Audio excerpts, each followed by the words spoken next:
Tem sido um processo muito instigante e muito produtivo trazer o debate das políticas públicas de cultura para dentro do nosso campo de estudos. Assim. Eu entendo que na área de debate, estudos de literatura comparada, ou mesmo de literatura e cultura, pensando a literatura em campo ampliado, a gente tem uma dificuldade histórica de trazer o papel do Estado, de formulação de políticas públicas, esse lugar da macropolítica, para pensar práticas estéticas, para pensar práticas artísticas que compõem o tecido cultural, o tecido de produção cultural da sociedade. Assim. De alguma forma, a gente pode atribuir isso a uma herança não muito positiva do papel do Estado no século XX. O Estado sempre teve um caráter, um olhar mais dirigista sobre o papel da cultura ou sobre o seu papel diante o campo da cultura e de alguma forma pouco colaborou como um disparador, como um dispositivo capaz de detonar uma ampliação dos processos artísticos, dessas práticas em âmbito de uma sociedade, assim. Até acho que se a gente olha assim, de forma mais panorâmica assim, para as linhas que de alguma forma marcaram as políticas públicas de cultura no século XX, a gente vai perceber um vetor que é o vetor patrimonial, né, que é obviamente um papel do Estado, a salvaguarda dos bens materiais e dos bens imateriais, e um outro vetor que eu chamo de vetor pedagógico. Esse vetor, talvez a melhor forma de explicar e pensar ele que o Estado traz para si a ideia de que ele deve levar cultura para a sociedade, de que o papel dele é indicar e oferecer um determinado conjunto de práticas culturais. É uma ideia complexa, porque pressupõe que um grupo de intelectuais iluminados ou de gestores tem a capacidade de dizer o que é uma produção cultural adequada para o seu tempo e para aquela experiência social que se impõe. No caso brasileiro, que há uma histórica desigualdade territorial no campo da produção cultural, né, uma concentração em algumas capitais e mesmo nessas capitais algum tipo de concentração também de ordem financeira, de ordem territorial mesmo nelas, esse lugar dirigista ganha contornos mais perigosos, porque você pressupõe que existem uma série de territórios populares, territórios periféricos, para os quais o papel do Estado seria o de levar cultura, né? Uma concepção muito equivocada de que o que se produz ali em termos de pensamento, de expressões, não compõe uma ideia de cultura como se olha, como a gente condicionou um determinado olhar no século XX de compreensão do que é isso. Assim.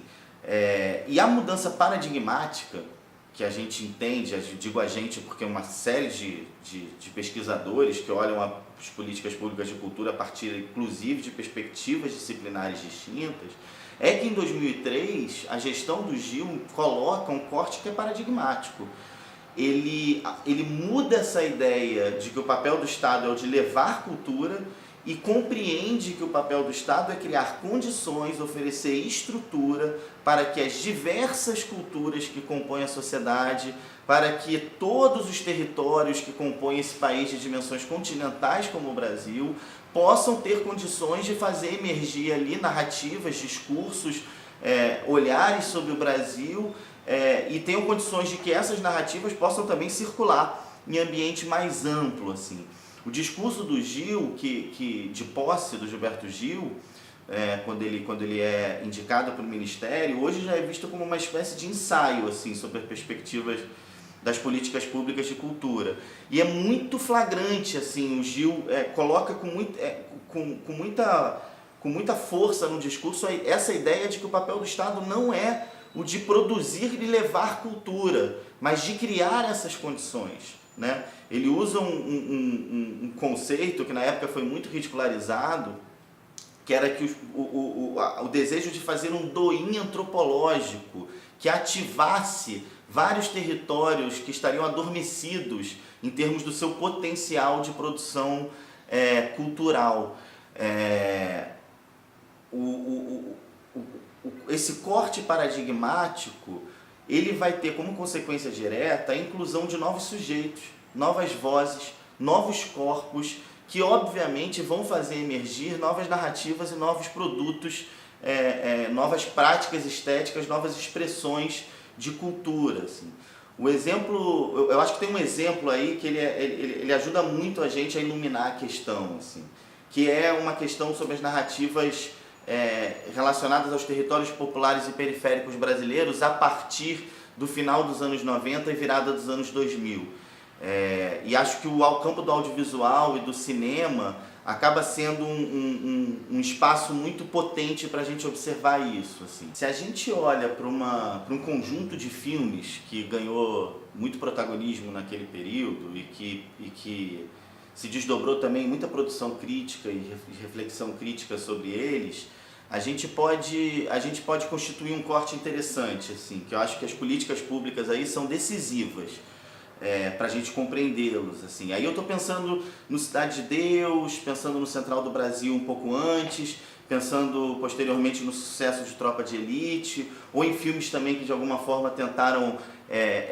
olhar para o Nordeste do Brasil.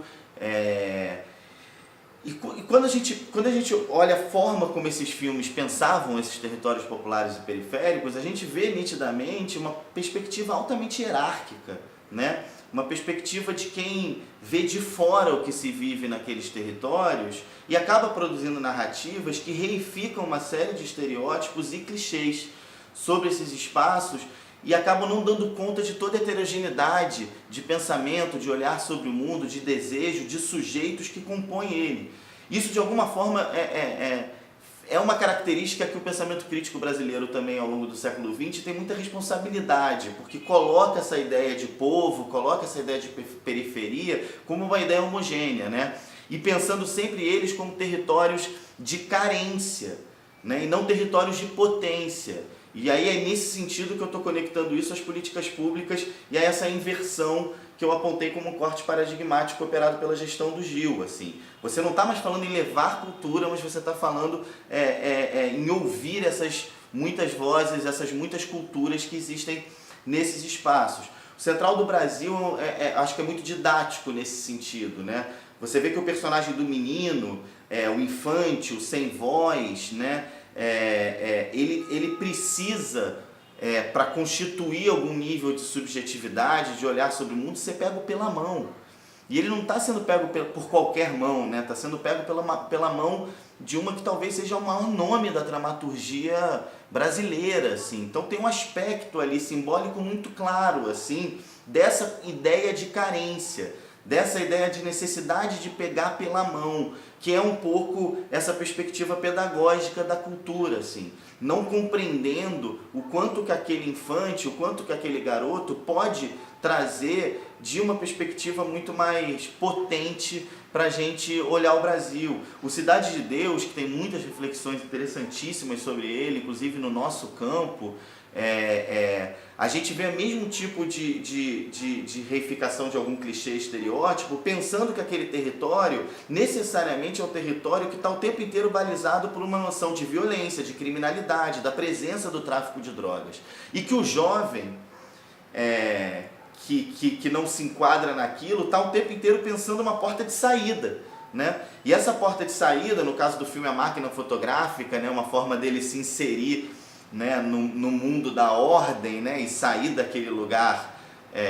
retratado como uma espécie de território a ser superado, né,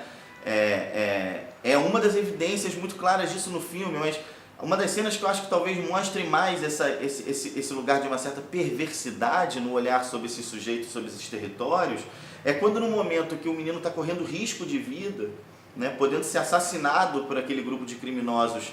do lugar que ele mora, ele vai ter uma experiência de amor, afeto e sexo totalmente impactante, maravilhosa na vida dele, sendo que aquilo tudo está condicionado pelo lugar da Zona Sul, pela jornalista branca de classe média, então constituindo um pouco, reificando um pouco uma perspectiva sobre esses mundos que coloca um alto e baixo, um ordem e desordem, e sempre pensando esse lugar da mobilidade como uma porta de saída. Assim. É um retrato muito pobre de toda a riqueza e toda a potência que esses territórios têm. Tropa de Elite vai a níveis absurdos disso, né? Com uma câmera subjetiva que transforma aquele protagonista numa espécie de personagem de um videogame de tiro, de crime, né? O GTA, que seria o videogame mais famoso desse tipo de procedimento, assim, onde tudo ali é um campo a ser desbravado como um território a ser salvo por aquele agente externo, né? E o tempo inteiro também jogando com aqueles sujeitos daqueles territórios como sujeitos que existem, têm sua existência, seu modo de vida, todo determinado pela questão do crime, da violência, da miséria, e não pensa esse lugar como esse lugar tão rico de olhar. Nesse sentido, assim, retomo o que eu falei, esses são olhares hierárquicos, são olhares de quem está fora da experiência, de quem desconhece esses territórios. E se a gente faz um salto para olhar a atual produção de um cinema contemporâneo brasileiro, ou pelo menos de grande parte dele, e que é uma parte que foi apoiada por essas políticas e por essas políticas de fomento, de estímulo, né, à produção desses novos agentes, a gente vai ver um conjunto de filmes que também vão estar falando sobre os territórios populares e periféricos brasileiros, que vão estar trazendo para a cena esses territórios, que vão estar colocando questões que são questões pertinentes aos modos de vida e às formas de viver que são ensejadas nesses espaços, mas vão trazer neles olhares muito mais complexos, muito mais ricos e muito mais heterogêneos sobre essa vida, e nunca reduzidos ou determinados por uma única condição, que seria essa condição da violência, da criminalidade. Quando eu penso numa produção que tem muitos exemplos assim, de filmes que tiveram ótimas carreiras nacionais, internacionais, como O Branco Sai, Preto Fica, do Adirley Queiroz, o Arábia, do Afonso Shoa e do João Dumans, ou Temporada, que é o filme mais recente do André Oliveira, que é estou falando de alguns nomes que têm feito uma carreira de filmes, assim, uma trajetória de alguns filmes, estou citando só alguns que me vêm à cabeça, ou mesmo Café com Canela, um filme que foi produzido no Recôncavo Baiano. Você vai observar nesses filmes exatamente isso. A questão que é fundamental, que é entender a ausência e lacuna de narrativas sobre esses espaços e sobre o que se pensa e a forma de olhar o mundo dentro deles, ela está toda lá. Mas ela está posta por pessoas que conhecem essa experiência e que conseguem trazer ela de uma forma que é mais interessante, que complexifica o nosso pensamento, a nossa leitura de Brasil,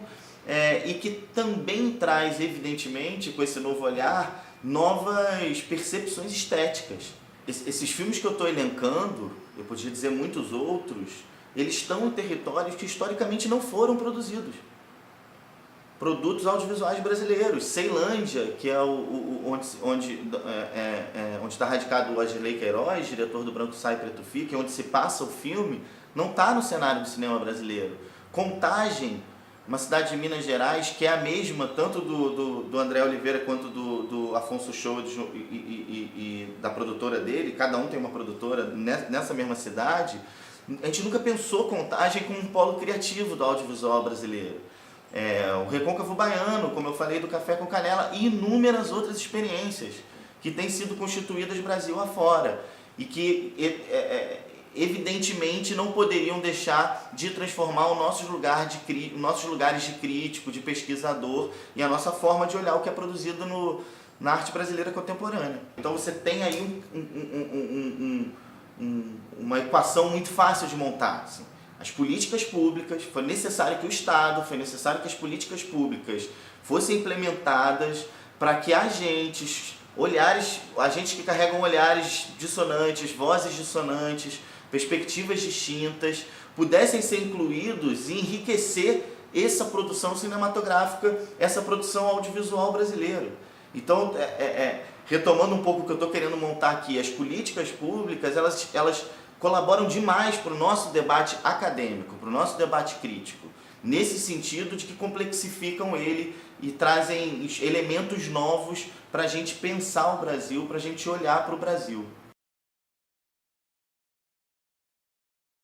E eu ainda acredito que é muito importante para esse debate a gente trazer para perto a questão das políticas afirmativas e das políticas públicas para o ensino superior e para a educação no Brasil. Evidentemente, a gente está dentro da universidade, essa é uma experiência que a gente vive com muita proximidade. O que aconteceu no Brasil de 2003 para cá, a gente observa com clareza, é uma entrada na universidade de diversos estratos da sociedade brasileira que nunca tiveram acesso, seus pais, seus avós, seus familiares, ao ensino superior, ao ambiente da produção acadêmica, né? Então, da mesma forma como eu sinalizava sobre a cultura, a gente assistiu a isso, a entrada na universidade de vozes, de olhares sobre o Brasil, de perspectivas sobre a cultura, de perspectivas sobre o campo da literatura, muito distintas das que anteriormente demarcaram e constituíram a história desses espaços. Espaço de pesquisa, espaço de debate em sala de aula. Nesse sentido, eu acho que tem um paralelo que é fácil da gente fazer, assim, abrindo um pouco uma aba nesse debate, que é o Stuart Hall, né, que é considerado aí uma das grandes referências dos estudos culturais. O Stuart Hall, quando ele comenta o nascimento, a emergência desse campo de estudos, primeiro na Inglaterra, depois nos Estados Unidos, ele coloca, tem várias questões postas, a cultura dos filhos dos operários, a questão do marxismo, outros grupos minorizados, diversos, que questionavam a sua presença no ambiente dos debates acadêmicos. Mas para nós, né, ele está falando ali como intelectuais caribenhos, né, que fizeram esse movimento para as universidades inglesas, né, nesse movimento diaspórico entre Caribe e Inglaterra. Para nós tinha uma questão que também é seminal para os estudos pós-coloniais, que era trazer questões para a sala de aula, que eram parte da nossa formação, da nossa experiência como sujeitos caribenhos, seja pela nossa relação com o hibridismo religioso, seja com a tradição oral, seja com formas de conhecimento e saber que não faziam parte do cânone da arte moderna, mas a gente trazia questões para a sala de aula, ele dizia, né? Ele diz em várias entrevistas e textos, a gente tentava fazer propostas de pesquisas que eram recusadas pelos departamentos que estávamos inseridos, assim, porque não dialogavam com uma ideia já formatada, já estanque, já colocada do que é o pensamento acadêmico, do que é o pensamento universitário. Ele fala, foi fundamental para nós abrir um campo de estudo, que a gente pudesse incluir coisas que a gente entendia como saberes valiosos, que deveriam circular, que deveriam ser objeto de reflexão crítica para dentro da universidade. Se a gente faz esse corte sem nenhuma coerência temporal e até de atores sociais, mas a gente traz ele para o Brasil, porque a gente viveu na experiência brasileira, a gente viu isso acontecer dentro da sala das nossas universidades. O aluno chegar e questionar o fato de uma bibliografia não contemplar experiências de vida ou de perfil socioeconômico, étnico, no qual ele se auto-reconhecia, o fato dos campos de pesquisa não darem conta de uma série de expressões sociais, culturais, que ele vivenciava vindo de territórios que eram territórios que tinham sido excluídos dos processos da educação superior brasileira, e começam a questionar isso em sala de aula. Eu acho que no ambiente da literatura a gente tem um exemplo muito rico, que é a emergência enorme de debates, pesquisas sobre a Carolina Maria de Jesus hoje. Fora a emergência de nomes, de um maior número de pesquisas sobre nomes como Conceição Evaristo, Ana Maria Gonçalves e tantos outros. Mas a Carolina, a gente vê isso. Será que essa é uma consequência natural dos trajetos de pesquisas que os acadêmicos brasileiros vinham fazendo? Será que é uma virada ao acaso, o olhar sobre essa autora? Né? Não, isso tem a ver com um certo ambiente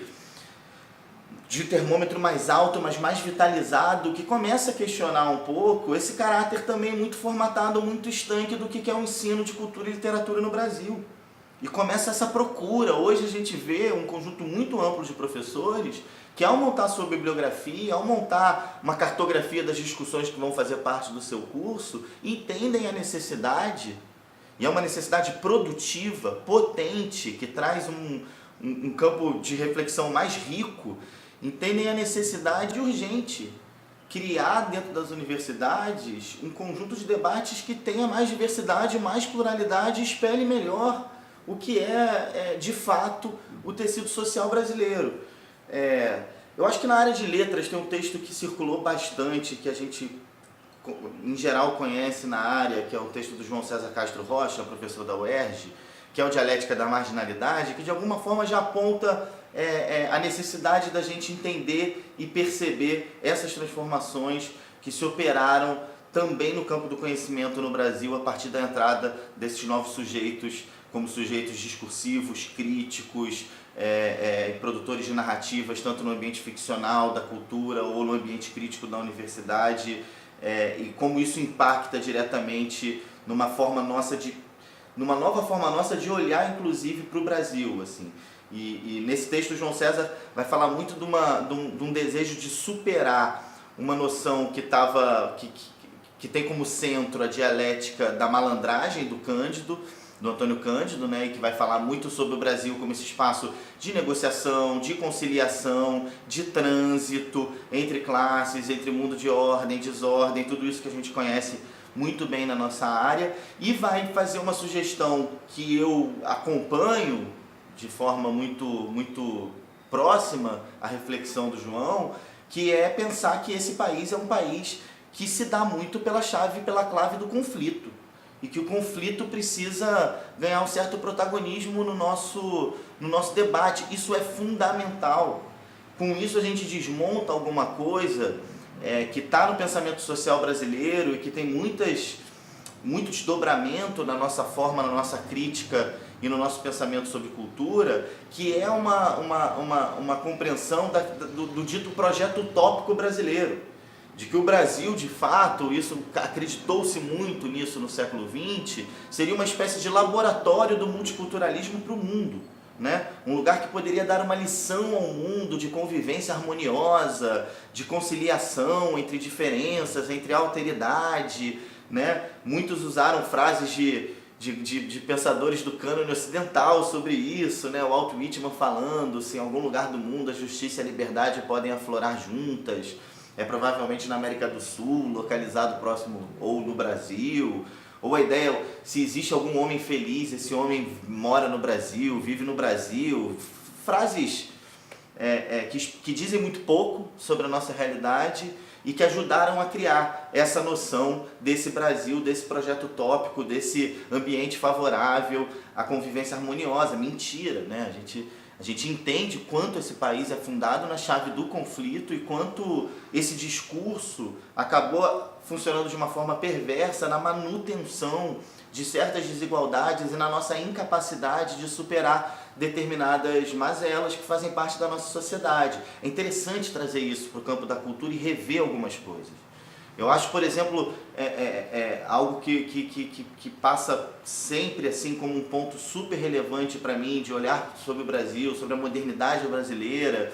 e que tem a ver com um trabalho que eu fiz durante muito tempo na universidade, que é os estudos de canção popular, que é pensar a emergência do samba no Brasil e as narrativas que dão conta dele. Se a gente faz essa pergunta em ambiente de pessoas instrumentadas, com um acúmulo razoável de reflexões sobre o Brasil, a gente vai perceber que há muito pouco depurado a compreensão das pessoas sobre o surgimento do samba. E muitas vezes vem um discurso que acabou se impondo, que é uma ideia de que você tinha na Praça 11 uma comunidade de negros,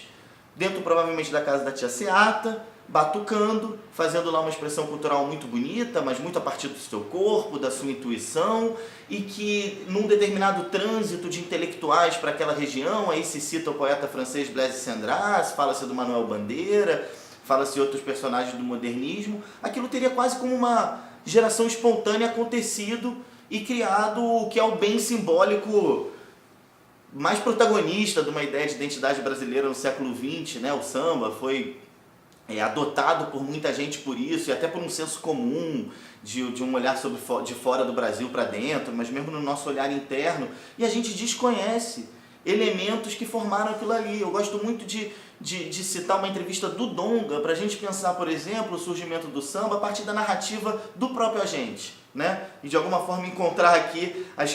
botar em paralelo com os debates que eu vinha fazendo sobre esse jogo das políticas públicas, tanto na cultura e na educação,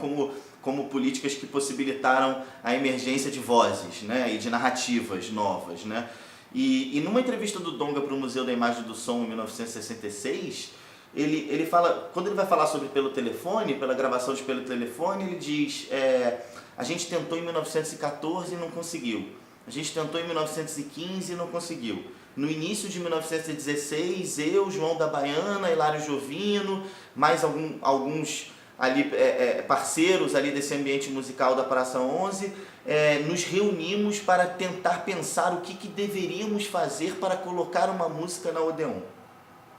Se eu parasse aí nessa frase, a gente já tinha muita coisa para refletir, né? Em termos de uma tentativa de produzir uma leitura sobre sociedade, sobre mercado. Estamos falando da Odeon, uma empresa que seria protagonismo, teria um protagonismo enorme no campo do entretenimento e da cultura ao longo do século XX.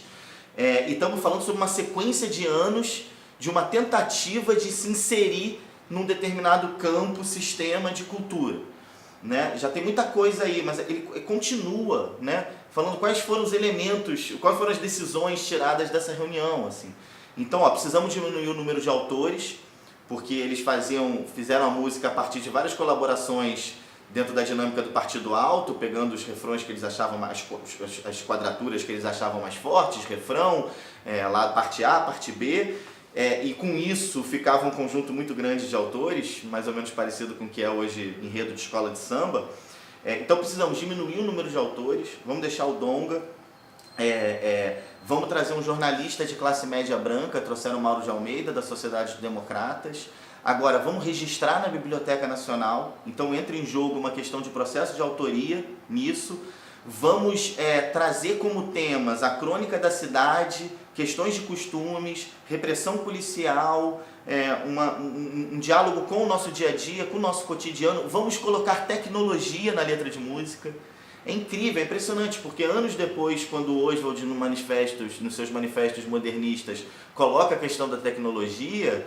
as pessoas olham aquilo como um caráter profético, premonitório do Oswald, de um gênio, né? E se a gente olha a letra de Pelo Telefone, se a gente entende o que era o telefone no cenário da sociedade brasileira daquele momento, até muito pouco tempo atrás o telefone era um símbolo claro de poder econômico, de poder social, a gente percebe todo um olhar que é estratégico, que tem uma leitura sobre cultura, sobre sociedade, que não deve nada às melhores teses sobre modernidade no Brasil daquele período, e que estão colocadas em 1917.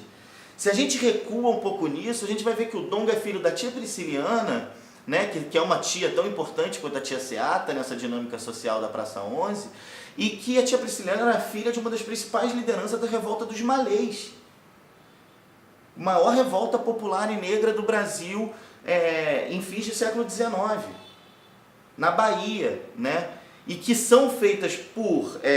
negros escravizados que vieram do norte da África, muçulmana, e que tinham nas cidades que viviam uma cultura matemática mais desenvolvida do que a cultura matemática que se tinha no Brasil daquele tempo, da mesma forma uma cultura literária, uma cultura filosófica, uma cultura de urbanismo. Então, quando você vai fazendo essas pontes, você vai conectando essas coisas, você vai percebendo um campo muito preciso de um reconhecimento, de uma intervenção no campo da cultura estratégica, pensada, elaborada por um conjunto de atores sociais, que se a gente entende que o samba, o que eu quero dizer, se a gente entende que o samba é resultado de tudo isso,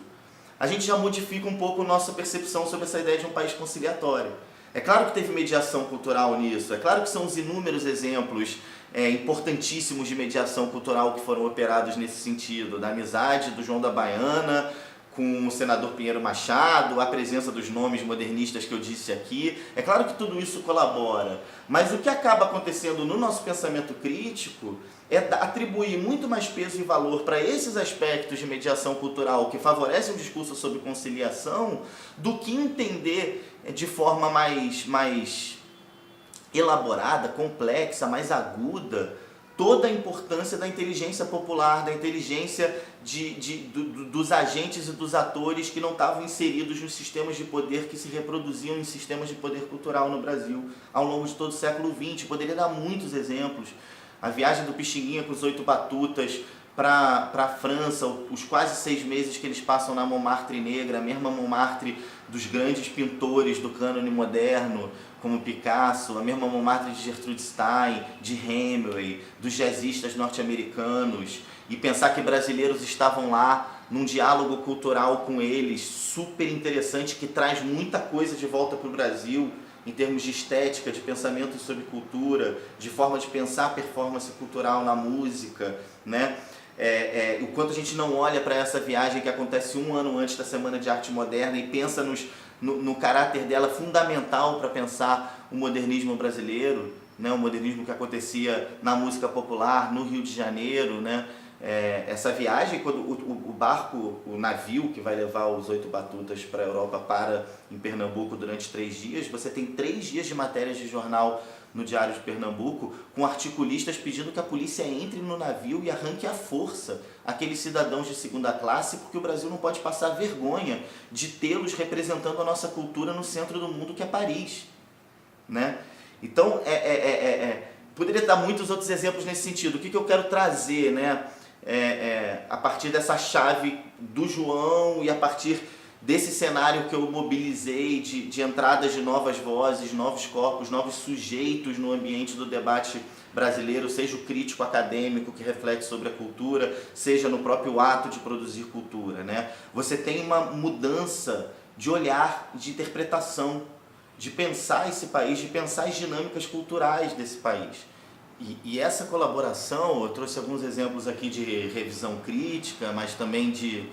coisas que começam a aparecer aí numa cartografia da nossa produção cultural contemporânea, elas têm um impacto sobre o que a gente faz, sobre a nossa forma de olhar, de pensar literatura comparada, literatura em campo ampliado, e trazem para a gente alguma coisa que, como eu disse lá no início, a gente não tem o costume de dar um valor crítico para o que a gente faz, que é a presença de políticas públicas que podem ser detonadores fundamentais para ampliar o campo da cultura, para trazer diversidade, para trazer pluralidade e com isso complexificar nossos processos de pensamento crítico, de produção de conhecimento crítico sobre o Brasil. Assim. É um conjunto muito amplo assim, que os 5 anos dessa pesquisa me trouxeram como exemplos, como referências. Assim. Eu procurei aqui levantar alguns que indicam um pouco, né? A montagem dessa equação. Assim. Se a gente tem políticas públicas que garantem que novos olhares sobre o Brasil sejam ensejados, sejam produzidos, circulem, que novas vozes comecem a narrar o Brasil, a gente tem um ambiente muito mais potente para aquilo que a gente faz e para aquilo que a gente entende como ciência e para aquilo que a gente entende como uma contribuição para o desenvolvimento social e humano do Brasil.